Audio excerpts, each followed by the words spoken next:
I was going to jump into the subject of money and like how much influencers are paid. I think you and I are both completely aligned when it comes to not selling anything that we actually don't love. This podcast is brought to you by Redwings Horse Sanctuary and Equestrian products. Hello! Welcome back to the season finale, season 2, episode 10. Hi Miri. Hello, how are you doing? Good. How's your week been? Yeah, it's been actually, well, peaks and troughs. But today has been a really good day, so we'll focus on today. Basically, I've had car trouble, and my car's been being really peculiar and saying that I need a new gearbox. So today I took it to a gearbox specialist, man called Bernie, and I had the opportunity of going on a really awkward drive with this man, Bernie. He got in my car and he drove it, which I didn't really feel was actually necessary in long term, because really we were just trying to see what the car would do in that moment. But it was kind of like when you first get in the car with a driving instructor, you know, and you're a bit like awkward and you don't really know him or that. Anyway, whole thing was a bit strange. Car didn't do the thing it's meant to have done, so that was great. So it's really showed me up. That's twice now in a week that my car has gaslit me into thinking there's nothing wrong with it. Bloody thing. But anyway, long story short, he thinks it might be something to do with a sensor rather than needing an entire gearbox, because everybody else I've spoken to is like, get a new car. I'm like, I can't really just do that. So anyway, that was positive number 1 this morning. And then another positive thing, there were lots, but another positive thing was I jumped Blondie today. And that's the first time we have like left the ground, I did some air quotes, since she has had all of her rehab, since PSD diagnosis. And it was really cool because we did like tiny cavaletti, but the size of the fence makes of no difference to Blondie because she will give it some effort regardless of the size of the jump. And she felt really different, and she felt like she had way more push, and she felt really like confident and keen. And the first time I came round, we like had a pole and then a cavaletti, and then we rolled the poles in. And the first time I came round to it as like a jump as such, I mean, I'm talking 30 centimetres, she like trotted up to it, and then she like started looking down and like slowed down and looked at it like, what's that? And I came around again, and she is really suspicious like that. Like if something, she needs time to like work things out. Like grid work would be like a real thing for her, because she would find that like working out where to put her feet. It's definitely like it's a PSSM thing, I think. The PX variant of PSSM2 makes them very... People describe it as like being on the spectrum. And I do agree. I do think I agree with that. Like it's that slightly... like a different way of seeing things. Not in like a negative way. It makes her highly intelligent, but it means that in those moments she does need some processing time. So I just let her stop and sniff it. A bit like you did with Harley that day when he was... unsure of the fillers, and then I came back around and she flew over it at 60 foot in the air. But it was less fast, and it was really nice and very enjoyable despite my lack of saddle or stirrups. So I'll put that on Instagram at some point. You guys get to see that, I'm sure. You might have already seen it actually, and now you're hearing about it because this will be posted later than it happened. Anyway, yeah, wonderful day, really happy, really pleased. It was really cool. That's cute. While we're on the topic of jumping, I just want to give a shout out to one of the sponsors of our podcast today, Equestrian products. I have now been riding in the Equestrian Tri-Zone brushing boots for the entirety of this season, and I am sold. They are so light, they are breathable, the horse's legs stay cool, they are hardy, they are good to wash, they are scientifically tested, they provide a great level of protection for the horse's legs, and I really don't think I will be going back to neoprene brushing boots. Every time now that I have to select some boots to ride in, I am always reaching for my Equestrian Tri-Zone boots. And I do highly recommend them. I have had a few messages from people saying that they have been influenced on the topic of the subject today, but in a really positive way, and that they are so grateful that we have enlightened them to the Equilibrium Trizone boots. They're a really affordable price point. I plan to invest some more in some of their other boots because I really do think that scientifically tested is the way to go. You can find out more in the show notes or on their website, and yeah, happy shopping. Literally, I'm happy to influence you in this moment because I really do think that Equilibrium have done something special with these boots. And I've just spotted a bird of prey sitting on a branch out the window, which is also quite exciting. What is that? Do you know which one? Not a clue. Maybe a red kite. No idea, but it's huge. Wow, I love living in the countryside. How cool. I love that when you're driving and you see, if you ever see a bird of prey above, like I really enjoy those moments. Where my friend works, she has there are barn owls. And sometimes when you're driving, if I've like been at hers for dinner, I'll drive out and you'll sometimes see them flying out. It's really cool. I love birds. I was at home for the weekend a few weeks ago, and friends and I were walking. We were walking around the Dalesford estate, this is the Cotswolds fancy. where I grew up. And yeah, it was fancy. We went and got coffee. We took the dogs, did a long walk, and then got coffee on the way back. And as we were walking up the drive, I think it was, it was obviously I don't know if he was a baby owl, actually. Maybe he was just a small owl. I'm not sure. And he like flew up and sat on a tree really nearby, which you never see them in the middle of the day. Well, I don't anyway. No, like that, no, so close. It was really cool. Really cool. Love that. So apparently owls can either be a good omen or a bad omen. Depends on what spirituality you favour. But I always think of it as a good omen. Well, speaking of good omens. So this week, as sometimes happens when you are in London, my train sometimes the trains go the transport goes so wrong that it goes really, really wrong. And I was trying to leave work and there was some problem somewhere. And so I got massively diverted to somewhere that's like nowhere near my house. Didn't even make it to that station. And I ended up in North Greenwich. Hi, it's Rhi from the future, Rhi from the edit. I say North Greenwich a couple of times here, I actually mean North Dulwich. And whenever this happens, you know that it's just going to take you hours to get home, because I then ended up getting on a bus. The buses also got diverted. It was like I had to get 2 buses. One of them was diverted. I ended up like a mile away from my house, or a mile and a half. And I was in heels, which is annoying because normally I'd be like, oh, I don't care. But anyway, in moments like this, I try really hard not to get frustrated, and I try to be like, isn't it cool that you've ended up somewhere like completely different, and like, isn't that fun? And so I ended up in North Greenwich, which I haven't been to Greenwich in ages, but it's quite a nice neighbourhood in London. And I was like walking around trying to find the bus stop, and I was just like, God, these houses are insane, like absolutely huge. And normally when you see houses that big in London, they've been turned into flats. But there was this one road I was on, if you're familiar with North Dulwich, it was the one by, I think it's North Dulwich School. And the houses were just incredible. And I was like, well, this is quite fun. I'm quite enjoying this. I took a couple of pictures like a creep, so I could send them to my partner to be like, look at these houses. Oh my God. Manifestation at its finest, Rhi. Well, indeed. And then, yeah, as I said, I got like a mile and a half away from my house. So I was like, oh, I'm just going to walk back. I found a park that I know, walked back through the park, put on a podcast, and I was like, I'm going to turn this into a positive experience instead of thinking about the fact that it's taking me like 3 hours for what should have been like a half-an-hour journey. Why does my cockerel always turn up when I'm recording this podcast? He has not been outside the window the entire time. And then now that I am, he's here. I had a message from a client. I got a message from this client the other day. And she said, I was driving my lorry down the road and I kept hearing this weird noise. And I thought there was something wrong with my lorry.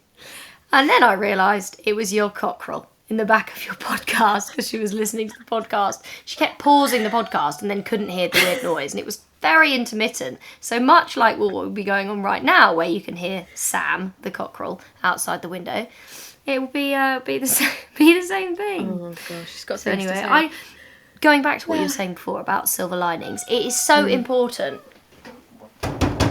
Go away, Sam. You're too much. It is a real mindset thing, doing that. And I can't remember who it was I was talking to about this, or was it something I read? I don't, got no idea where this piece of information is going to come from, but it's like we attract what we feel, basically. So like if we are like, yeah, silver lining, I'm going to make good of this situation, I'm going to turn this into a learning experience, I'm going to listen to something and learn something while I'm doing it. I'm going to stretch my legs and walk further, whatever it might be.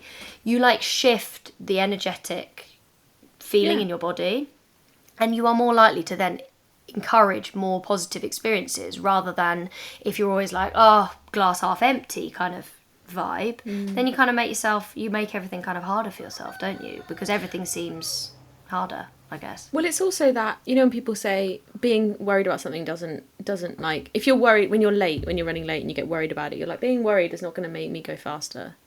No. And me being annoyed at the fact that I'm a mile and a half away from home in heels doesn't make the fact that I'm a mile and a half away from heels any shorter. So unless I'm going to angrily stomp slightly quicker, which isn't fun, I may as well just be like... probably make your feet hurt more. Well, indeed. Yeah, I do wish I'd wore trainers. So anyway, that was one half of my week. And then I had my weekly lesson on Harley, and I've put the video up so you can see. I always share like quite a raw clip, and it was one of my favourite lessons I've had on him, like, ever. And it was really simple. It was just, we were doing a jumping exercise, so it was like, come around a corner, jump across the diagonal, change leads, or, you know, we trot to change leads because we haven't got a flying change at the moment, even jumping. And then come round, jump something else, come round, jump across the other diagonal, change leads, and then jump a final fence. It was like a fence of 4. And it was the first time that I really felt like things were just really quite cohesive. And it was the first time I could, like, quote unquote, hear a conversation between me and Harley. It was so cool. Like, I was going towards the fences and I could hear him being like, I've seen my shot, and me being like, okay. And I don't always get that, but I'm getting better at it. But, like, afterwards I was like, wait, I could, like, hear him being like, I just need a second, I'm just rebalancing, and me being like, okay, I'm not going to ask for trot yet, or I'm not going to ask for canter yet. It was just very cool. Like, all these little things that we've been working on and putting together, I was starting to feel that. It was just so fun. I just love him so much. I really do. I watched that clip, and I love that you share it raw, because you can see Hannah talk. Yeah. You can hear Hannah coaching, your coach. And there's a thing that happens when you're coaching someone, and you can really, like, you kind of get really, it's like you're really invested. You're so invested that your breathing changes. And if you listen back, you can hear her, like, walking around. Like, she's like, come on, get there on the right distance. Yeah, good. Yeah. Okay, you got round that corner. Yeah, she's set him up properly there. Like, this, you can hear her internal monologue, like the internal monologue that will be going on. And as a coach, like, when I hear that on there, it's so cool, because you know how invested she really is. And that's something really magical. And I was thinking about this the other day, about, like, finding, you know, we talk a lot, don't we, about finding your coach and, like, finding people that you really align with. And I think it is a harder thing than you would think. And I think, you know, some people will be like, oh, I was trying to have the help, but it didn't feel like the right help, or it didn't feel like this or that or the other. And I think, like, when you find your people, it will really feel right. And that's, I don't know, yeah, I just thought, when I listened to that, I thought, yeah, I'm so glad you have that, because it's really special, actually. It's really special. Aww, I hope the other to people who... that. Yeah, definitely. And, you know, get to listen. And what do you mean she doesn't listen to our podcast? She does. I think intermittently. I'm joking. Busy humans. Her out now. Yeah, literally. I'm there, like, singing her praises, and then I'm there like, what do you mean she's not our top fan? But, like, I just hope that the other people who train with her see the value in someone like that, because it's really special. It's really lovely. And I was coaching some clients today, and one of them, she's got a lot going on in her life at the moment, and she did a really cool thing, and she jumped a little course of fences on her horse today, and it was like a really, like, big deal, because she hadn't been feeling good at all today when she started. And she was just really, really thankful afterwards, and she had a cry, and she just, you know, I'm so glad that I can offer that space for people, you know, for horses, difficult horses and difficult times, but also for people to feel safe and encouraged. Like, I think that's, if you are a coach and that's you're hearing, that's what you should be striving for, like progression, of course, and training and improvement and all of those things, but safe, you know, kind, gentle space for people to be human beings is so rare these days. 100%. And that's the value of a long-term coach, because sometimes your lessons are, yeah, we're on it, we're prepping for a competition, you know, we're doing X, Y, Z. And other times you're like, oh, I'm not feeling so great, or, you know, I want to slow things down. Or sometimes we stand there and we chit chat away for like 20 minutes about something that we need to talk about, which Harley loves. I always said if he wasn't with me, he'd be like a ladies hunter who just sits at the back of the field, because he loves nothing more than your chit chatting away. I was riding out with Hannah this morning. We were hacking her. She was on her horse and I was on Harley. And they can be, both of them, quite spooky horses. And this morning, they were just striding out, ears relaxed, like no spooking at all. And Hannah and I just chatting away. And I was like, they love this. She was like, oh yeah, they'd do this all day. I love that. That's so cool. Yeah. Love that. We're going to talk about how we got here, really, I suppose, today, aren't we? We're going to talk about being an influencer. Yeah, the dreaded word. In inverted commas. I hate that word. Let's start by saying well, everyone does, though. What, hate the word Everyone influencer? hates that word. Yeah, and it's had a bit of a cultural shift, even in the wider space. Like, you'll see a lot of influencers describing themselves as content creators these days. And actually, some people will argue that an influencer is different to a content creator. A content creator prioritises content, an influencer prioritises influence that is monetized. But I think these days... Yeah, and it kind of depends who you talk to, but I think these days we're all very self-aware of marketing, both from brands and creators, and there's a little bit of fatigue with being sold to, which, I mean, I won't get, this is very much in the world of my day job, but in the way that social commerce has become so much more common, and, you know, influencers have got access to things they can sell to us more, and that became a bit of a boom in itself. We're really fatigued by being sold to, and we don't necessarily trust influencers, and so it's become a really interesting space to be in. It's had a lot of change, and I think I almost feel very proud that you and I hope, have always come from a place of integrity, because now we're not scrambling to try and change our... I don't know what you mean. I've been shamelessly selling absolute crap for years, Rhi. Honestly. There's no validity to anything I say. Don't listen to anything. No, absolutely. And that was one of the reasons why I felt like this topic we could both of us really talk about today, because I think you and I are both completely aligned when it comes to not selling anything that we actually don't love. You know, I would never, I always, you know, try and talk about the things that I've actually tested, I've actually trialed, I've actually used, because I don't feel like it's very responsible not to. And I think, like you say, you know, people are bored of it, and actually, you know, I think it's really important not to rely on that as a way of living, because if you I don't know, we'll definitely get into this, but like that sort of reliance on talking about something that maybe you don't actually love or use could be really difficult, because then you are going to be false about it, right? I don't know. Yeah, I think you and I, the fact that we don't do it full time, like as by which I mean we don't rely on our influencer income as our full time job. It gives us a lot of freedom. Hey, good job. Yeah, good job. Because I definitely wouldn't penniless, be able to live in the house. Yes, same. Oh yeah, we can talk about money in a bit, but we're getting into all of the topics now. So let's go back to the beginning. So how did you start sharing content on social media? Like, how did you become, or at what point did you know you were a creator? So there was an interesting time. So I started doing these YouTube videos long time before I ever did like Instagram, really, or before Instagram really kind of took off, I guess. I started creating these Top Tip Tuesdays, these videos on I remember YouTube. Those. And YouTube actually helped me grow the rest of my social media. There was a girl that worked for me. Her name was Lottie. I've got no idea if she'll listen to this, but if she does, thanks, Lottie.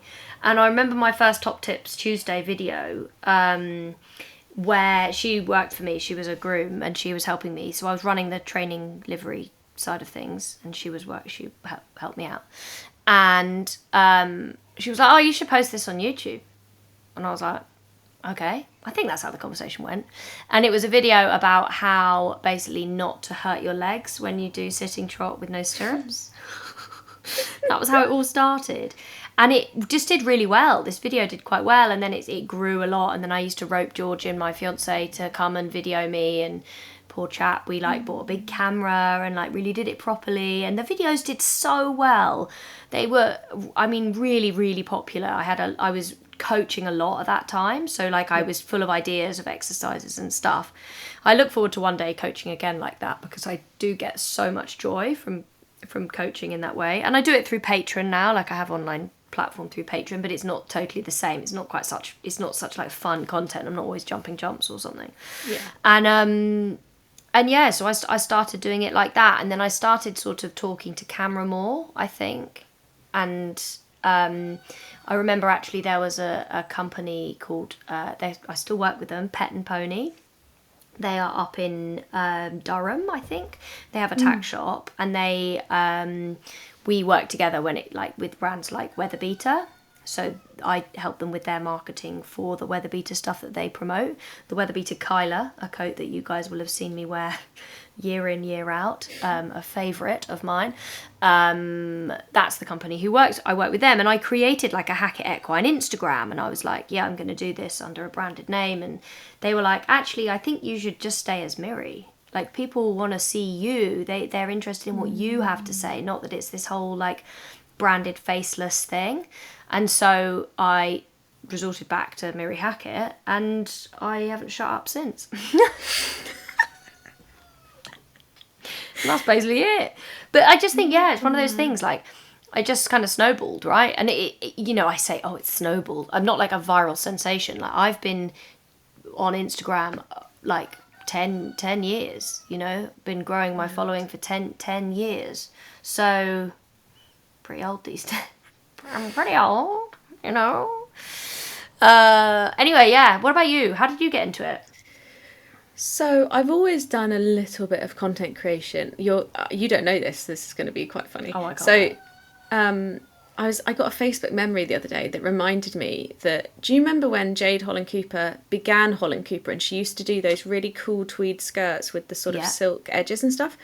So back then, you could be like an influencer for her, like a whatever. And this was when social media there weren't really content creators, but like on my Facebook, I would share links to her stuff and make collages and do like discounts. And I made like a little bit of money from that. Really? Yeah, when I was a teenager. So that was like... So basically, the Holland and Cooper fortune is basically all thanks to you. But I mean, yeah, so... no, I'm not saying yeah to that. It is, yeah. Yes, you are. But that definitely. was... I sort of forgotten that I did that. So that was one. And then I actually wanted... Before I left uni, I wanted to do features journalism in fashion. And so... At the time, one of the easiest ways to get seen when you were looking for internships, there were super competitive internships in the fashion space, and so one way of getting your head above the rest was to have a blog already and show that you were doing it. So while I was at uni, I had this little fashion blog, and I'd like snap people on campus in cool outfits, and I'd like write about it, and just to show that I could do it. Did you get permission? Yeah, because I would go up to them and be like, hey, I've got this blog, do you want to be on it? And it became like, it wasn't like a big thing, but like a few people knew about it. So like that was my thing. That. But then I found that I wasn't really into fashion, and it was sort of a means to an end. So I stopped that when I got my internships. And then a few years later, I had a coffee blog, and I had this cool idea of like going to every like tube station or something in London and finding a coffee shop, and I did that for a bit, and I like played around with video and imagery and stuff, but it always felt a bit like I was pushing a boulder up a hill, because I was like, I just don't care about this stuff enough. And anyway, when I was at Netflix, I started sharing a horse again, and I would share on my personal Instagram. I'd literally get up at like 10 to 5, go to the yard, do all the things I need to do, and then I'd be in the school riding by like 6:30ish. And I would share bits and bobs on my Instagram, and I would get so many responses from my friends being like, what is this? How does this work? I didn't know you could ride in London. Like so many questions. And with my hat on, because I was working in social media and marketing at the time for Netflix, I was like, oh, maybe there's a space here. And then I sort of looked around the industry, and there was like hardly anyone talking as a quote unquote influencer who didn't own their own horses or have horses at home, and it was such a world away from my experience. I was like, oh, there's something here. So I started it, definitely with a strategic mind of being like, this could be something. Of course you did. Because it was so Type close A, to my type work. B. Well, indeed, but and then it just kind of grew from there. And I think there was a point, I sort of experimented with lots of different types of things, like sharing my own vlogs, doing social media for other people. That was really fun, actually, doing it for professional riders, doing more of the interviewing. And there was a point after I left Netflix, it was a bit of a like, could have been a sliding doors moment where I thought, do I want to jump into the world of freelance and do social media for, professionals and stuff? I had a bunch of clients at the time, and I could have, and decided that actually I really loved my corporate career. And I think that for me became a moment where I was like, it took the pressure away a little bit. Because I was like, you're never going to have to rely on this. And actually, after I lost Woody, that kind of took the wind out of my sails. Up until that point, I was vlogging every week, pretty much. I was doing a lot of content. I was feeling a lot of pressure to show up all the time, even through all the hard stuff. And that moment, I just could not show up, like physically couldn't. And so it kind of knocked the wind out of my sails. And then after that, everything changed. And I felt so much less pressure to show up all the time. And as my corporate career's gotten more and more, I've got more senior, I have been able to be much more like choiceful. Like, I show up when I want to show up. If I want to have a quiet day, I do. I say no to like almost every single brand. The people I partner with, I've partnered with for years, pretty much, and that I quite like it like that. I don't know about you. I feel like you've probably found your rhythm too. Well, or the complete lack of rhythm, because rhythm would denote some sort of consistency. I would say my rhythm is like go go go go go go go whereas you're like, maybe there is some strategy behind what you're doing. I do have some help nowadays, actually. I'm working with Equestrian Socials, and that's brilliant. Ellie is so great because she just takes the pressure off me having to do all of it. I have 4 limited companies. So I was going to say, yours kind of intermingle much closer than mine. And that's what I think makes it a bit hard some of the time. I am very relaxed when it comes to the consistency of my social media. I don't do it to do it, if that makes sense. Like, I use and see my social media as a place for positive change. People, I remember when I first started working with Westgate, who have a really important message because they're talking about parasite control and the reduction of wormer resistance.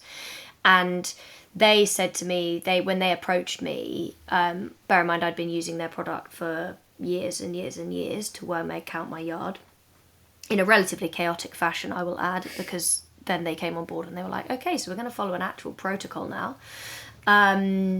But they said to me, the reason we would like to work with you is because we really see you as an educator, not as an influencer.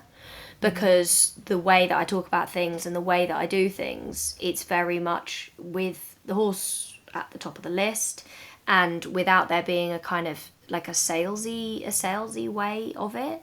And of course, sometimes you are trying to sell something because it's a good thing to sell, like it's an important thing to be encouraging people to change towards, But yeah, definitely, I am very inconsistent in a lot of ways. I'm trying to be more consistent with Ellie's help as well, because I do understand as well that, if you want people to listen or notice or do things, you do actually have to be there to do that, But I do always see it as something that can come and go, and I think, my mental health has obviously not been its, most healthy, consistent thing, and when my mental health is tough, then I just let Instagram slide. I just don't I don't add that stress to my plate. I just refuse to say, oh, but you still have to do X, Y, or Z, So I think that's the way I've always done it. And I think if there's anyone out there that's like, I would like to start posting online, like just start. You don't worry if you can't be consistent. Don't worry if you don't have something to say every day. Don't worry if doesn't feel like you've got like a super duper organized strategy. Of course, you would be able to give some advice on what strategy can look like, but like maybe for a brand, maybe that would be interesting if you did have something you were actively trying to do. I've just got to put my dog on the floor because he's doing strange things. But yeah, I do think that it's okay. It's okay to be type B and not be super organised about it, right? Yeah. I mean, so I always, the one phrase I really love, I don't know where it came from actually, but I use it at work as well, which is like, your ordinary is somebody else's extraordinary. And so even if you feel like the walk up from the field, there's a lovely lady I follow called Coffees and Connemara's, I think she is, or Connemara's and Coffee on TikTok, and she has this herd of connies that she breeds, and she just like, all of her videos are pretty much consistently her doing herd checks and going up and down the roads, chatting away with the ponies. And to her, she's probably like, God, this is just like every day. I just do this every day. But for everybody else, it's like fascinating because you're getting a world into her world. And so I think one is that you should feel the confidence that your ordinary is somebody else's extraordinary, even if you find it boring. And the other thing is, because we've moved away from... You said something very interesting there, though. You said what might seem boring to you, and I don't even think it's necessarily that, but I don't want to contradict you, but it's more that what you find interesting, even if you think somebody else might not, if it's interesting to you, it's okay to want to post it. Yeah, do you know what I mean? Does that make your sense? vibe will always come across. And the other thing is, we've moved away from follower-based algorithms. We're getting a bit, social techie now, but we all have For You pages pretty much on Reels and stuff. And so you have an opportunity to show up in people's pages all the time. So one, that takes the pressure off people that might know you, because the chances of them coming across your content are less than they would have been when we were all following our friends. And two, it means that there's so many opportunities to tap into a specific community or show up for someone that's already interested in the stuff that you're talking about. And I think with equestrian things, like, there's different types of content and influencers out there. There is equestrian influencers who are really focused on being inspiring, so those who are maybe competing at a certain level. There's influencers who are focused on entertainment. They do really funny videos, loads of challenges, stuff like that. And then there's influencers who are focused on being your everyday reflection, so that would be someone like me. And then there's people like Miri who are focused on the kind of educating side of things, so Miri's really good for that. Rochelle King Andrews, love her. She's in I think she's in Australia. She always is most of her videos are her. She starts cantering on a horse and she goes, "Hiya, tribe," and then she talks about something interesting. She got blonde hair? Yes, I always see her with a hat on because I don't know, but she's got a great seat. Yeah, she's like a middle-aged lady. Yes. Yeah, love her. She does she's post great. some very cool things. She rides in some really interesting reins sometimes. I've never quite got to the bottom Oh, of that what sort those of are, weird but... martingale-y thingy, but not Yeah, martingale. like a funny kind of martingale, kind of like somewhere between a market harbour and a martingale, but it's not. Yeah, I don't know. I don't know. Weird. Anyway, yeah, definitely. And that takes me on to a really important thing that I wanted to talk about. Is and it came up in conversation when I was talking to my apprentice. Again, she's 16, so remember the youths. We're talking about the youths. But that if you are posting something educational, entertaining, inspiring, and yeah, there are like a few things. I think you just went through them, but it's kind of like, if you're not doing those, Relatable, if you're probably. not, yeah, if it's not going to be one of those things, then you maybe would consider not posting it, because I think in the horse world you do see a lot of clickbaity stuff, like horses being really problematic, horses horses having a horrible time, basically, and it's not. Quite often they're not being posted for the right reasons. Like, I've posted a lot of videos of Blondie portraying pain and being unhappy about doing things and saying no, and all of the different things. And I know there's a number of other people who do the same thing. You're posting for education's sake, because you want to show people that this is what it looks like. A number of people, I've had videos with Blondie going really viral, millions and millions of views, of her saying no to me just putting the rope halter on, for example. And so many people have thanked me and said, people, I thank you, I needed to see this, because I didn't know that that's what my horse was telling me. I didn't know that that's what that meant. And that's where showing a horse showing distaste or misery or all of the pain or whatever it might be, it is beneficial. But I do think it is hard when you see videos, and I do struggle with it, I struggle whether to engage with it, whether not to engage with it, whether to scroll past it, whether to send the person a message. I really find it hard when people are like, posting videos of horses being naughty. I did some air quotes. And you're like, that's not actually helping anyone. It's definitely not helping that horse, Yeah, I mean, it is a privilege having a platform and being able to show. Well, we talked about having integrity before we jumped on, but you have an opportunity to kind of shine a light on something. And I think one thing that sometimes confuses people when they start creating content, especially in the equestrian space, is they look at the biggest influencers, for example, and they're like, oh, well, they're telling the story of such and such a horse, so I'm going to do that and share my story of my horse. The problem is they will have built their audience on something relatable, and I'll give you an example in a moment, and they've got to the point where people care about them and their horse so much that they can talk about something that isn't necessarily relatable. It's just like an update and people will listen, but no one's going to care about so and so from down the road sharing their horse with no context.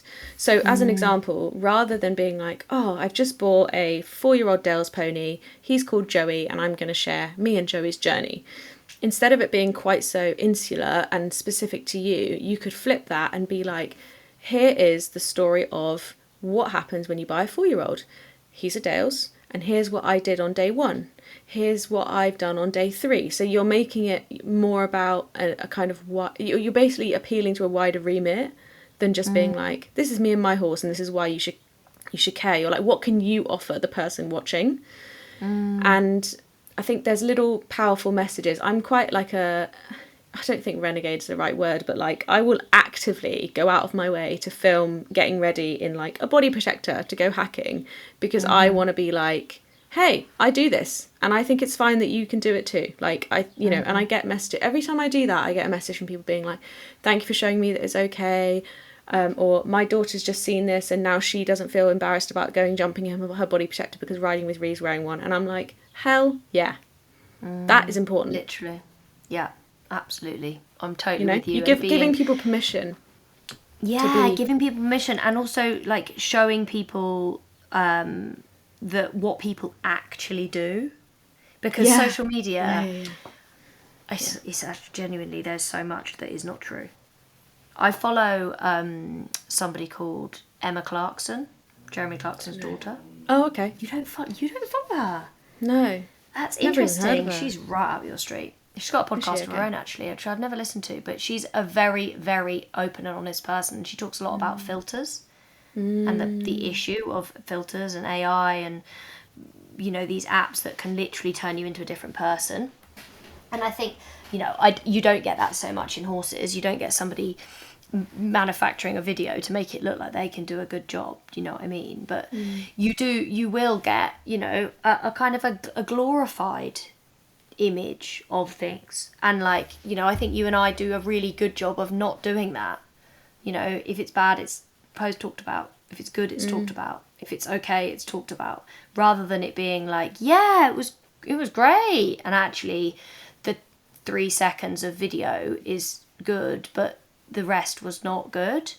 And I think that's what's hard sometimes, because social media can become such a place for comparison. And actually you going and saying, I wear my body protector and I don't care if you think I wear my body protector and I don't care whether you don't. I don't care whether you think it's silly or not or whatever, whether I'm going for a hack in my body protector. That is what I am doing. And like you say, it's giving that permission. It's giving that space for people to go, oh, okay. Because if forever you always see people, you going hacking in a skin tight base layer and a beautiful belt with their cleavage looking super glamorous. Look at me today. I've just come back from the yard. You guys can't see me, but I'm wearing a bright green hoodie with a yellow collar. My hair is completely all over the place. I've had a wonderful day training horses, but at any point did I think about how it looked? Not a single moment. Not one. And I think, I think both of those avenues are fine. I think what's really important, though, is that one, as a viewer, and also if you're starting to think about your own social media, is find what is your why and understand what somebody else's why is. So if you want to start yourself, is your reason for creating social media a creative outlet? Is it mission driven? Are you wanting to showcase a certain type of horsemanship, for example? I would say mine is a combination of like mission driven and creativity. I love sharing stories. I love sharing the things my coach has taught me, and I feel really passionate about showing that you can talk about money, you can talk about safety, you can jump the cross pole, and I basically I create for my 10-year-old self and what she would have needed in a nice sort of way. But there's also, Oh, I I love know, that. Really, I that's think about her a really lot. cool. Oh, good for you. We should all give our little inner child a hug sometimes. Yeah. Well done. Yep. I'm like, if she were me now, she'd be like, oh, she's jumping crossbar, so it's okay. So those are two. Then you've got, do you want to grow your brand? Do you want people to know about your products and services? Do you want sponsors? And all of those will slightly change how you create your content, but they will also, as a viewer, they will change how you view someone's content. If you know that someone is a maybe a professional rider, and the main reason for having social media is because they need sponsors, you have to understand that they probably aren't going to show you all the bad stuff because they can't, because they feel that they are obligated to their sponsors. And so, and that's, you know, to an extent that's okay. Like it's everyone's choice what they share. And, you know, putting yourself out there is not easy. People are very, very unkind, but it's just worth knowing. I've never thought about that. Really? That is so profound. So that, you know what that reminds me of people talking about saddles, the conversation around saddles. Because if you're seeing these top riders riding in specific saddles, is that, you know, and the way that they're posting is driven to only gain sponsorship, is the reason that they're then talking about that tack because of sponsorship rather than because of potentially the right reasons for the horse. And then that enables people to look at that in a different way. That's so important. I'm so glad we're having this conversation. I hope people are taking notes. Yeah, I think I've said to this before, but like I think it's important that what people don't say is as important as what is said. So as I said before, if an influencer rides in a coat and then the coat disappears after like a month and you never see it again, they never talk about it again, it's probably not a good coat. If they show up, you know, with it every day or every winter it pops back out, you're like, it's probably quite a decent coat, you know? And that is where being a bit gentle with your spending is probably a good thing to say. I had a very interesting conversation with Ruth from White Griffin, the sustainability brand. They do like, they offer sustainability, which is a very boring word, I appreciate that, but how to be a bit gentler on the planet advice for brands, and their brand is about spreading awareness for sustainability within the equestrian space. And one of the things that she was talking about is like slowing down with stuff. So like if you saw me wearing a coat and you were like, oh, that looks like a nice coat, I think I need a new coat, just hold on. Like, see, like you say, see if it turns up again, see if they're still talking about it, send them a message, ask them, say, look, I really like your coat, how's it faring? You know, as I always answer my DMs, I try really hard to always answer DMs, every single one. And I think that sort of speed of things that has become the problem. People are like, oh my God, I saw this influencer wearing this coat, I've got to have it. Just hold fire. See how they're, you know, see if they're still talking about it, ask them a question, like actually get involved in it. This kind of like fast-paced, click spending is so tricky, and something that I think should be, we need to be careful with it, because it can be so easy to get involved in that, like be influenced. I get influenced a lot these days, and I have to really put the brakes on myself and be like, do I really need that thing? Yeah, I try to set myself a challenge. I don't always succeed because I do like to buy gym clothes and stuff, where if I see something I really like, I'll be like, can you find it on Vinted? Even new with tags. And actually, like 50-60% of the time I find it. Not always, but sometimes. And that's a helpful way as well, because it just forces you to go looking a little bit further. But since we're on the topic of money... Oh, go on. Yeah, and I was going to say, the interesting thing is I've done exactly the same thing. Like, I wanted a fleecy to wear at the yard. I really like fleece as a riding wear because it's quite breathable. But it also keeps you warm because my yard is literally like a wind tunnel. And sometimes what I'll find is I will go looking for the item on Vinted, for example. I really enjoy Vinted. But I will almost get bored of looking for it. sometimes, and then it's like the chase is over. Whereas if I could have had that instant gratification, I want that, I'm going to purchase it, I need it, whatever, it's like that's really quick. Whereas if I'm like, I've got to go looking for it, it's kind of like pulling out that hunter-gatherer in you. How much do you actually desire it? Because if you've got to really look for it, it changes that feeling completely. That's a really interesting way of looking at it. I've done that where I've gone, I wanted this pair of, okay, I'm going to out myself. I bought myself today. They're really nice, to be fair. I'm really into them. I have a pair of Tala Sculpt seamless leggings, and they're fantastic. They make your arse look great. If you're in the gym, highly recommend. All the boys. All the boys. Well, and the girls, evidently. The they, thems, the she, he's, everybody. Your arse looks great for everyone. So, I had a pair of black ones, and they were sold out of the plum colour that I really love, and it matches the gym top that I have, because I'm a basic bitch, okay, and I like a matching outfit. And so I signed up for the, like, let me know when it comes back in stock thing, and I got the message to be like, it's back in stock, and I went and I looked, and I put it in my basket, and then I was like, no, see if you can find it on Vinted. And I searched, couldn't find it, went back the next day, searched again, was like, what about a different colour? Searched again, and then I did this for a few days until I was like, okay, you actually really do want this pair of leggings. You can get the leggings. Yeah. Whereas, like you with other stuff, I'd just be like, I just don't want it that much. No, exactly. You know? Like I had like saved searches, like I bought myself some secondhand Doc Martens. Oh yeah, nice. In a few months ago, and I managed to it took ages, and I kept going back, and I kept like looking, and I think we should just it's like normalizing, not instant gratification. Like, normalise actually, like, hunting for something and really wanting it, because that is a much healthier thing for the bank balance and the brain. I'm going to take a moment to thank the partner of this episode, Redwings Horse Sanctuary. Miri and I will be visiting Redwings in early July to learn about the 5 core areas of their work: rescue, rehab, rehoming, sanctuary and campaigning, as well as doing our first ever on the road podcast with one of the Redwings team learning about welfare and behaviour. Miri, would you like to get a little insight into our schedule while we're there? I would love that. Okay, so we're going to arrive and we're going to head straight to the vet unit to speak to Louise Gedge about the veterinary work, and then speak to Sarah Pryor about a case study with a little pony or horse called Matty. We're then going to head to the yard team to learn about the ponies in their care, before heading to the behavioural centre to watch a demo around the stages of clicker training and liberty, as well as engaging in hands-on behaviour training with the behaviour team. This is really cool, because you wouldn't really necessarily think that so much went on in, when you think, I'm going to donate to Redwings, you wouldn't necessarily think that this is what you are donating towards. And I think that's what's so important. Like, it's, rehabilitating horses, as someone who does it for a living, it's a really hard thing to do. They often have very difficult, learnt behaviours or PTSD, whatever it might be, trauma that they're working through. And so it's great to hear that when you are donating, if you feel like you can, that this is the kind of thing that you are donating towards, because they're doing an amazing thing, aren't they? Yeah, I think people think often of the rehoming, which is what we're going to learn about on the second day, but actually there's a lot more to it, and I'm really excited to be sharing that with you.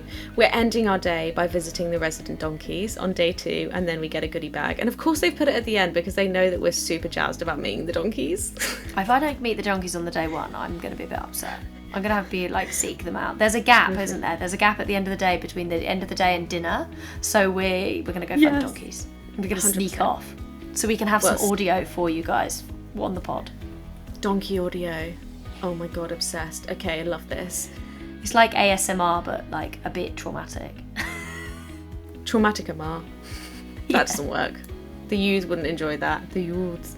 Alright, anyway, if you want to learn more about Redwings and the incredible work they do, head to the show notes for more details, and stay tuned for our On the Road podcast. Back to the pod.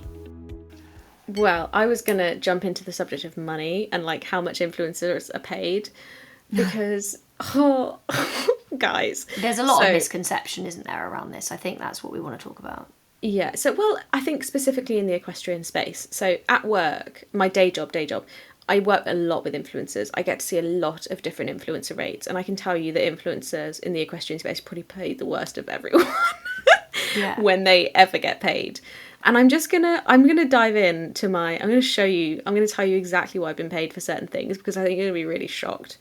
I saw a TikTok from a girl the other day, and it was like, oh, help me get to 10,000 followers so I can pay my livery bill. And I was like, good luck. Because the platforms themselves don't pay you very much. So I'm just going to dive into my recent payments, and I'm going to tell you how much I was paid for video views, right?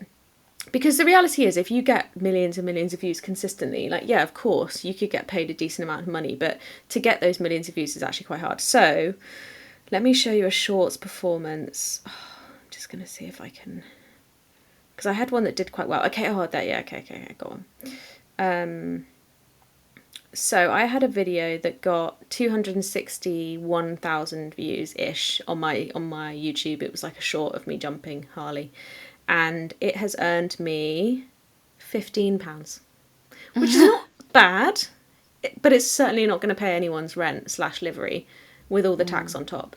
And I will say that whilst I have some partnerships that have paid, you know, a few £100s here or there for bits and bobs, the majority of requests I get are like gifted items. Sometimes it makes a lot of sense to me. It's an item I really want. I use it all the time and it makes sense, and they're not asking loads in return. But otherwise, you very rarely get paid kind of anything. And what I find quite hard is that the gift... What's really hard, and I see some influencers getting really slated for this, and although I have a different view on it, I don't begrudge them this.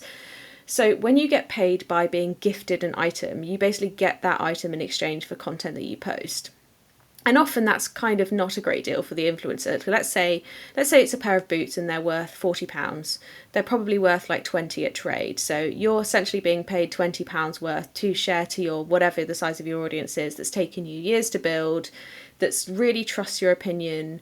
And then in 6 months' time, you are like, okay, I'm going to trade out those boots. I'm going to sell these boots. And I see influencers selling items that have been gifted to them, and they get really slated for it.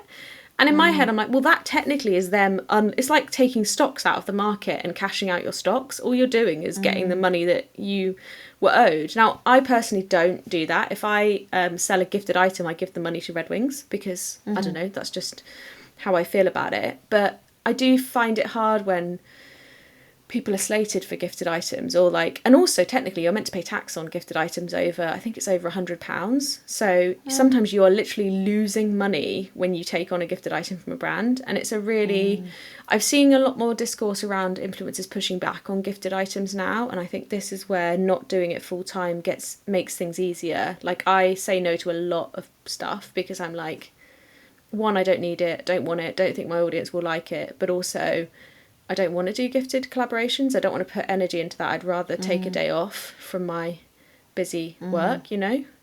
That was a ramble. Yeah, totally. I think as well, like, it's a hard thing, but the reality is, like, horses are really expensive. And so it means that people that are in the horsey world, they don't necessarily have loads of disposable income. Yes. So that means that then the brands don't have loads of budget to be paying people, so then they're often trying to gift things to get their name out there. And the reality of it is that's a really hard part of this industry. Like, there isn't loads of disposable income floating about. We don't have loads of super huge brands because people are quite careful with their money, because actually just keeping a horse in itself is an expensive thing to do, right? So it's, well, there's also this weird misconception of like, oh, you just get loads of stuff for free and you don't have to do anything. Oh my god, and you it's don't get like, anything for free. No, if I you worked don't out hardly get anything. I get some horse treats every now and then, but other than that.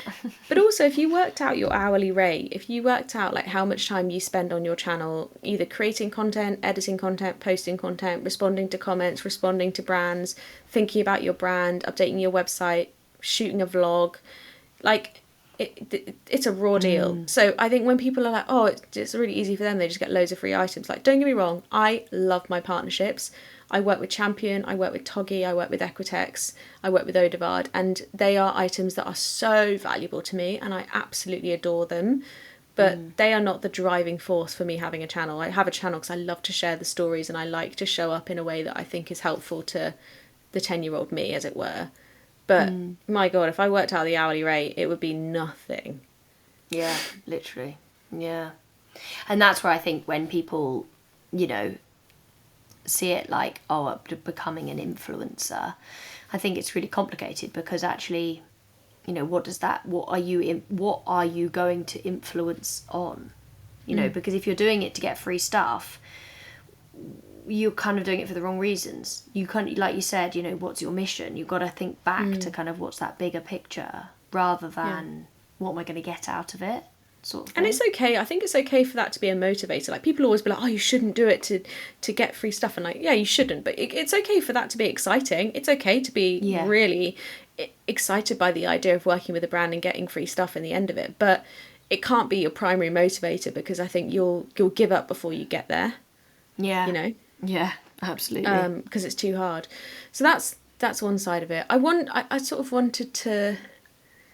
Have you had any... I mean, I wanted to kind of balance this with the positive. Have you had any really cool experiences or things that you've got through your channel? I've had some... I think... I was thinking about this because we kind of slightly preambled, and you mentioned that this might be something that you wanted to talk about. And I think the thing for me is, more than opportunities of things being given or brands, you know, specifically, but for me it's more been, as my channel has grown, as my social media channels have grown, I've had the opportunity to spread good. And that for me outweighs any material thing, you know. Or obviously, I mean, you know, having this, being able to get to the point that we can do this, really, you and I think is a really cool thing, you know. Being able to be kind of, you know, names in ourselves enough that people want to sit and listen and chat to us for an hour. Yeah, that's a really cool thing. But like, yeah, I think just getting the opportunity to start to drive some change in the equestrian world. Like, why did I start doing social media? I guess it was to educate people on the way that I do things, because I've always had quite strong views and always had quite strong kind of opinions on good and not so good, and having worked in some places where, you know, the not so good was really top of the list. I think I kind of, when I started getting this opportunity to start telling a story, I wanted to tell this story for the right reasons, and to really spread awareness and to educate. So I think that's my greatest win, or my biggest opportunity, is like, now I have over 70,000 people on my Instagram that are kind of interested in how I maybe want to tell them about what their horse is trying to tell them, you know. Yeah. What about you? I do agree with that. I have a few people in DM that I've spoken to over a period of time. I'm sure you do as well. And every now and again I'll get videos of them on their horse, and they'll be like, we jumped for the first time in 6 months today, or they'll be like, we went to a competition. And I just, like, they bring me so much joy, because it will have been off the back of a conversation or something they saw. Like, I had one person be like, oh, the fact that you showed that you went away from home and did the cross pole rounds, like, I felt like I could do that and I wasn't embarrassed. And like, the ones that really get me the most are the ones from like parents who are like, you know, my daughter saw you in a body protector and now I don't have to argue with her about putting one on. And I'm like, wow, that is really cool to me. You could have literally saved someone's life, Rhi. Well, I mean, I don't know about that, but no, I do. Why not? But seriously, genuinely, that is as big as that is. That is as important as it is. Wearing appropriate bodily protection is as important as literally saving people's lives. You are a first responder, essentially. I was trying to think of a name for my channel then, like First Responder Rhi, but that doesn't work. Or I got one, and I love these ones as well because they really speak to my inner child. I had one from a teenager, one from a mum and one from a teenager, separate conversations, being like, your Equestrian Money Diaries data, which is anonymous horse costs from around the world, meant that we could sit down and have a conversation about buying a horse. And that for me isn't just about money, it's a real welfare thing, because sometimes I think people end up, human and horse welfare, end up in a situation where they can't afford their horses because they haven't had the information before they bought them on how much things costs. Yeah. And so that for me is quite close to my heart. But I love those. Was there any like big opportunities or things like, obviously mine's a bit Yeah. wishy-washy, but No, yeah, there definitely have been. Like I had one summer where I did a bunch of stuff with horse and country, and it was so fun. I got to go to loads of events, and I got to present, and I got to interview people, and it was really cool. I really enjoyed that. And I remember being I think I was at Bramham, and it was a sort of young horse classes day, like younger horses. It wasn't like the top end. And I was in the car park, and I saw Austin O'Connor, and he'd just finished his cross country. Oh no, maybe he hadn't just finished because he looked way too relaxed to have just finished. But I was like, oh, do you think we could like ask him for a little interview? And I went up to him, and he was with his family, and he was so nice. And it's on my YouTube channel actually. Maybe I'll put it in the presenter notes. But I asked him if he'd chat to me for a few minutes about his round, and he talked about the horse he took, this lovely young mare, and that was very cool to be able to do that, because I felt like, because I was there with Horse and Country, I had like permission. yeah, I get that. And the other one, which was recently, which I was really proud of because it was such a big moment for me personally in terms of my confidence, was I got invited to Bishop Burton for the weekend to go on a horse and country programme about the college. And one, I really believe in the education that they do there, but we also got to have flat work, show jumping and cross country lessons with Cameron Beer. He was presenting with me, and I ummed and ahed about it for months because I was so afraid of like what people would say about my riding on the internet and being on TV and doing it, and I was worried about travelling all the way up there and being on my own, and would I be anxious overnight, and as it got closer and closer I was like, you cannot let these things stop you from having these opportunities, you've got to go. And I had the best time. And we can talk about this maybe, but I a few years ago stopped reading any comments that weren't on my page. Yeah, I think and I actually changed some of my settings and stuff, so I don't know if anyone ever said anything about my riding because I don't read it, but I had a great time. No, and I think that's a really interesting thing actually to talk about, is like you have to say, oh, I've got a bit of a thick skin maybe or whatever, but I do think there came a time where I used to really care what people thought about me on the internet, like, and now I try and operate with a very different mindset of like, if I wasn't going to ask that person for their opinion, would I take it when they give it without me, without there being a two-way conversation sort of thing? Because I do think that social media can be a pretty terrifying place when it comes to that. And I think, yeah, protecting yourself like you have done is really important, because there's always going to be someone with something to say. And that you're doing the best you can, and you're very ethical, and you're very kind, and of course you're learning, and you're going to make mistakes, and so do I every day. Like, Exactly. No one is doing anything perfectly, and when there's all of this judgment, it can feel really hard to want to put yourself out there. But I do think that, I don't really know the summary of this, but maybe you've got a more succinct way of saying it, but like protecting yourself, or just saying, I'm not going to look, I'm not going to care, I'm not going to think about it, I have found to be, maybe people talk about me, I don't know. Yeah. Well, I think in the beginning, when I first started the channel, I was of the opinion, and I had this viewpoint that like everyone should be allowed to contribute to the conversation. I'm going to be open to all criticism, and I'm going to I'm going to have that conversation with people. And then I tried to keep that going for a long time, and then there were a couple of things that happened. One was I read about something about myself on a forum, and it was a situation where I had been very quiet about it. It was about somebody else, and I didn't want to kind of put anything on blast on the internet, and I just was like, I'm just going to not say anything, I'm going to keep it really cordial, I'm going to share the information I need to share, and then I'm just going to shut up. And because I had chosen to do that, there was a lot of speculation, and some of it was really horrible. It was about my character and how I treat horses and whatever. It was like years and years ago.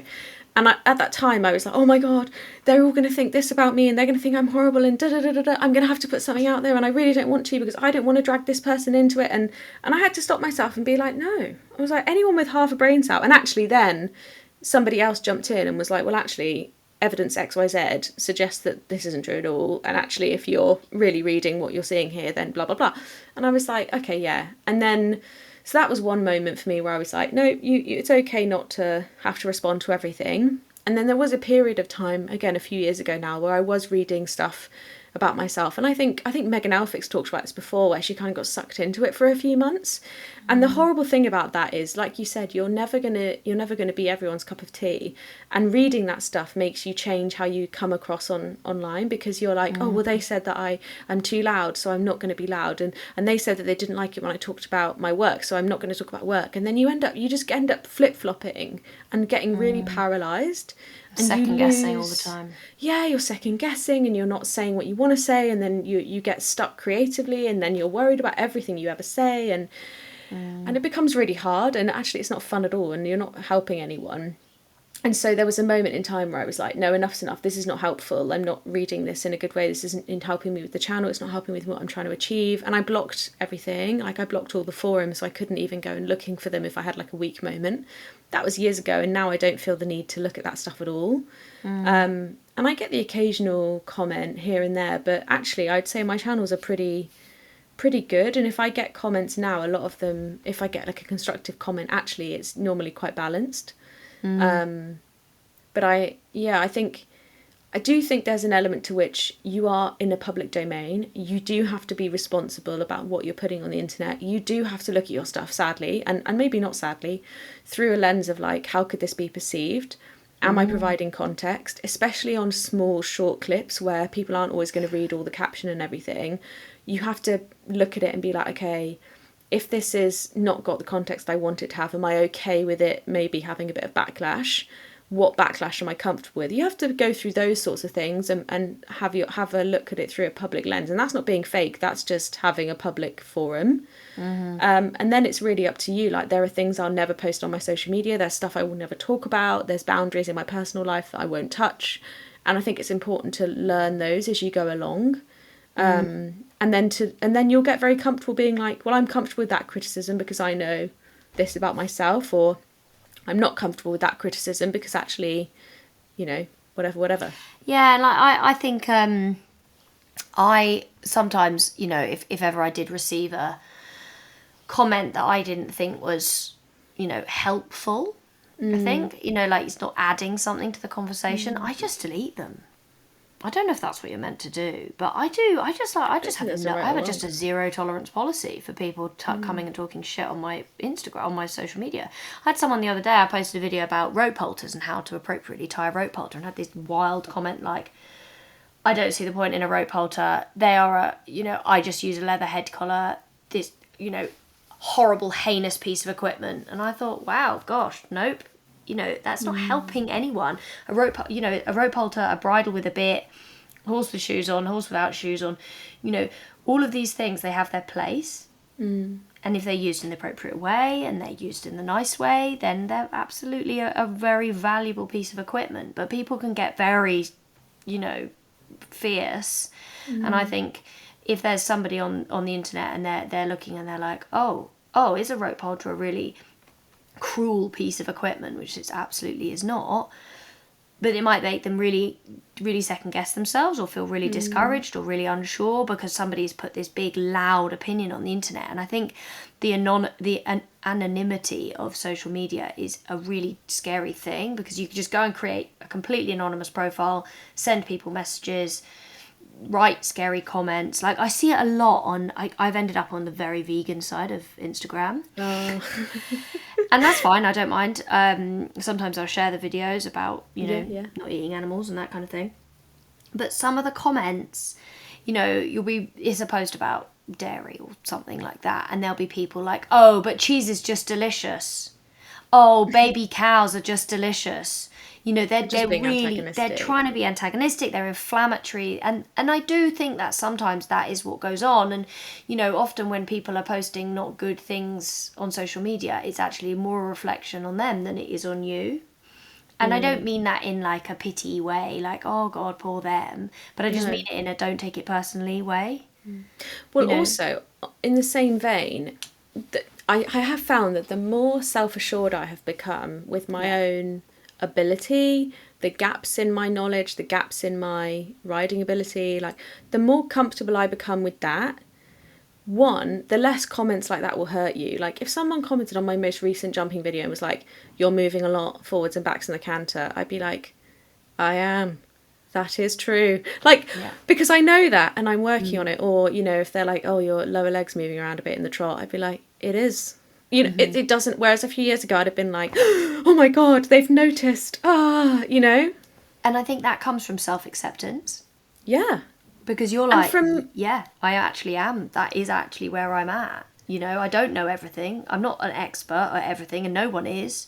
So yes, if you want to point out my flaws, all right, that makes yeah. you feel better.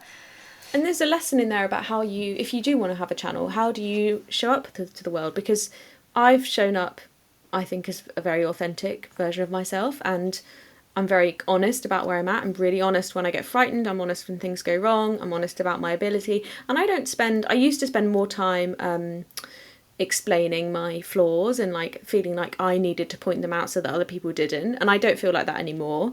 But I think if you're really comfortable with how you're showing up, then it's very difficult to jab someone who has that, because it's only a jab if it feels like a surprise, or it feels like outing you in some way, you know, I think. Yeah, I think also often the reason that things upset us is because we know that they're true. Yeah. Yeah. You know, like, But we haven't accepted it, or we don't yeah, want but we to. haven't accepted it exactly. You know, like, oh, your horse is really X, Y, or Z. You know, or your horse looks really. I had this one comment with a video of Obi, and he was like quite like upright in his frame. He always was. He was a very uphill horse. Great, actually. It meant he was really cool to do dressage on and stuff. But I had these comments from this somebody, and they were like, "You shouldn't even be doing what you're doing because of the way he is in his body." And like it upset me a bit at the time, because I think I thought to myself, maybe is there some truth in what they're saying? Yeah. And, you know, I spoke to Tim Stockdale, who I trained with at the time, and you know, Olympian, and he was like, this is the way that horse is built. You know, that isn't going to be something that you're going to be inherently changing. And, you know, being aware of them dropping their neck and being over their back is, yes, important, but also it's not something to go and kind of get yourself really upset over, but the reason it did upset me initially was because it felt maybe a bit true.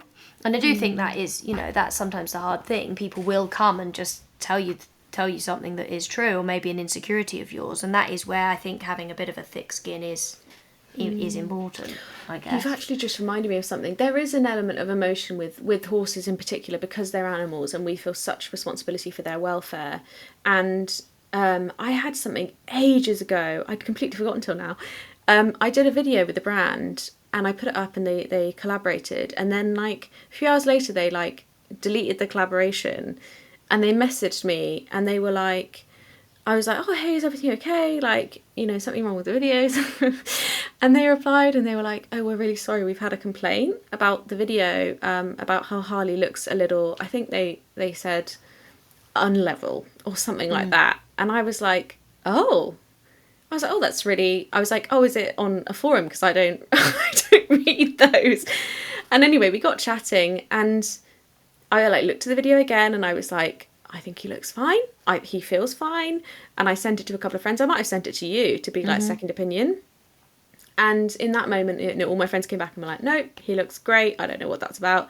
But it is like in those moments, like of course your initial thing is like, you're horrified because you're like, one, I can't believe a brand thinks this. And two, is it true? Have I been riding my horse unlevel? And then you have to remind yourself that reality exists and that this is a 6-second clip and that you have a coach, a vet, a physio, a farrier, like all the things are in place. And actually what ended up happening is they called me back like the day later and they were like, we're really sorry. We had a conversation as a team. This happened very quickly on a whim, a knee-jerk reaction. We think he looks fine. But it was really weird at the time. And I think that when it's a welfare thing, you again have to take yourself out of the internet for a moment and just be like, do I trust my coach? Do I trust myself? Do I trust my professionals? And if the answer to all of those is yes, then if someone thinks your horse looks off in a 6-second clip, that's okay. Let them, you know? Because I think as well, you know, it is human nature to grip on the negative, because we are survivors. We want to survive. We don't want to be, you know, we have to notice threats, basically, like it's human nature. Yeah. And so it is hard when you have a video with 1,000 good comments and one negative. That one negative one will stick up like the biggest mountain in the whole thing, and that is something that is just difficult. I don't think we can make that easy. It's always going to be a human nature thing that is, you will cling to that negative no matter how much positive there is, because it's about doubt, it's about worrying about, something being a bit off, or could you have got it wrong, or whatever it might be. And it's a study of psychology, I suppose, something that runs a bit deeper than maybe we are qualified to discuss. Yes, but it's also a nice reminder that like the life off the internet exists. Like I'm quite careful to have rides where I don't film everything, where I don't feel like I need to share every ride, like rides that are just for me or just going off feel. I remind myself anytime that I feel I'm not enjoying it anymore, I remind myself that like there's nothing stopping you from stopping doing this. If I just wanted to do the podcast, like, or nothing at all, I could drop off the face of the earth as Riding with Rhi, and he would have no, great impact on my life, consequence. Yeah. And I think that's important too. If you are creating content, it can sometimes feel like a bit of a treadmill that you can't get off. You can do whatever you want. Yeah. And actually people are very, no one is looking as closely as you think they are. People are very, not understanding, tolerant of people taking breaks, going away for months, coming back. You don't need to share every little thing, and that doesn't make you inauthentic. Like 100%. It's fine. The amount of times that I have gone onto my stories and said, I'm so sorry for not having come on for a few days, my brain's been not very helpful, I've not had the capacity. And then I couldn't count the number of messages that I receive in return saying, we are just grateful anytime you feel like you've got the capacity. And I do think that you and I are both very fortunate that we have created very real, very human followings. Of course, good people. Of course, that's what has enabled us to have this conversation, this podcast, because you guys are actually, like, you're there for the right reasons. You're there because you care for us and we care for you, and there is this, cycle of engagement between the two that enables actually cool, interesting conversations rather than it being an influencer cycle, Oh, I brag about this audience all the time. Like every time I talk to a brand, I'm like, they're really smart, they're really curious, like we have really cool conversations. I learned so much. I've got some really like very, very talented riders that follow me, like much more talented than me. Like it's really cool. And I think we've developed that. We've attracted a really good group of people. I've got a lot of silent followers. Big you all up. Yeah, when you know that people follow you because you see them watch your stories, but you don't know that they don't like engage, like actually like talk to you as such. Like people you recognise, or like normal top riders and like some really good riders and stuff. Okay, yeah, cute. Loads of people in my gym follow me. They're like, I love your stories. I have no idea what you're talking about, but I love watching you talk about the horses or whatever it might be. Cute. Yeah, I've got a few friends who are like, I'm not horsey, but they like follow the channel because they're intrigued. I brought it up in a work conversation or something, and then they're like, I just kept following because I just really like this little window into this, whatever this. She was like, I just love how excited you are about your horse. I love that.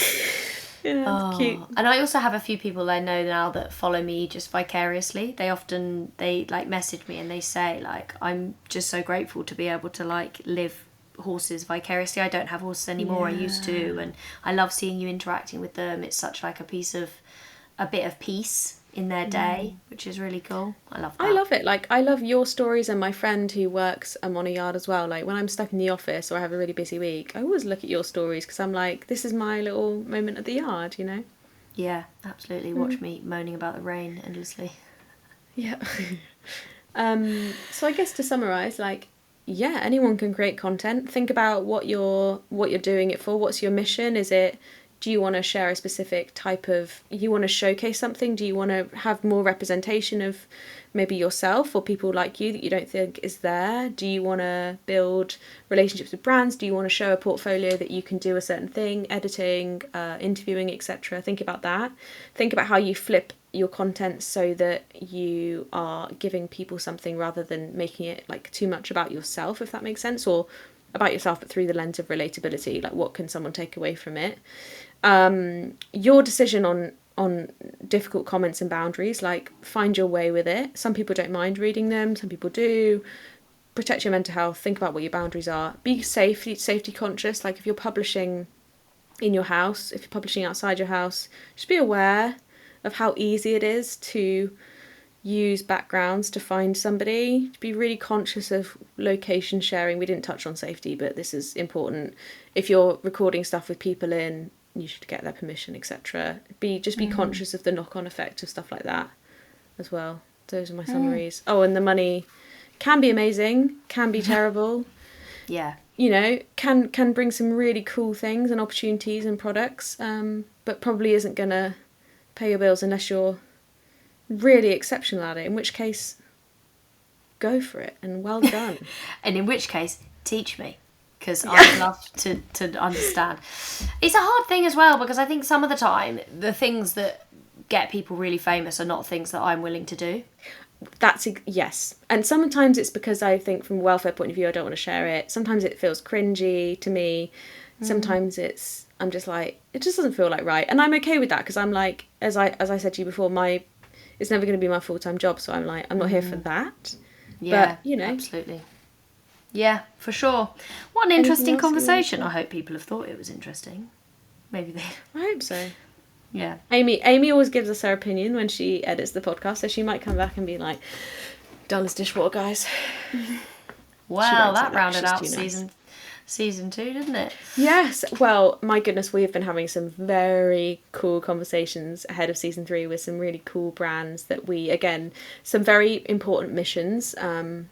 So I don't want to say too much, so I don't want to jinx it, but really cool stuff, and we're really excited to come back for season 3. We are going to take a little break now that we're at the end of season 2. We've been talking to some really amazing partners for season 3, and I don't want to jinx it, but they also and guests. Yes, we're definitely going to do a part 2 of the equine nutrition. I think we can say that, because that's like in the bag. You asked so many questions. And Lily Wilson hopefully is going to come back. We're going to have a conversation about barefoot. We really want to do that too. Yeah. So we're going to take a break. Miri and I are going to have a few weeks to recharge, to also prep for season 3. In that break, we're also going to visit Redwings, which we've been teasing for months now. We will be back with the first episode of season 3 on the 16th of July, Wednesday the 16th of July. In the meantime, you can catch Miri and I on our social channels, Instagram, TikTok, possibly a bit of YouTube, etc. And we're always in our DMs on email, which are in the show notes. If you do want to DM us or email, our email is thisequestrianlifepod@gmail.com. You know where to find us. This has been such a pleasure to share the last 2 seasons with you. We are really excited to bring you a new season with plenty of new topics. And if there's something really big that you want us to talk about, let us know, because we're planning for season 3 right now. And just to say thank you, because we couldn't do this without you guys. For you guys to come and listen and be part of this, you know, you guys are as much a part of the conversation as we are, and we really appreciate you coming and spending this time with us. It means a huge amount. So a dream come true. I've loved doing this. Yeah, it is cool, isn't it? Our little Friday afternoon catch up with you guys. Wednesday. Friday afternoon for us, Wednesday morning for you guys, but it might be Friday afternoon. You never know when people listen all over the world, whenever it might be. So we just love spending this time with you guys, and we appreciate you, and thank you for allowing us to make this happen. It means a lot. We'll see you on the 16th of July, guys. Bye for now. Thanks so much. Bye.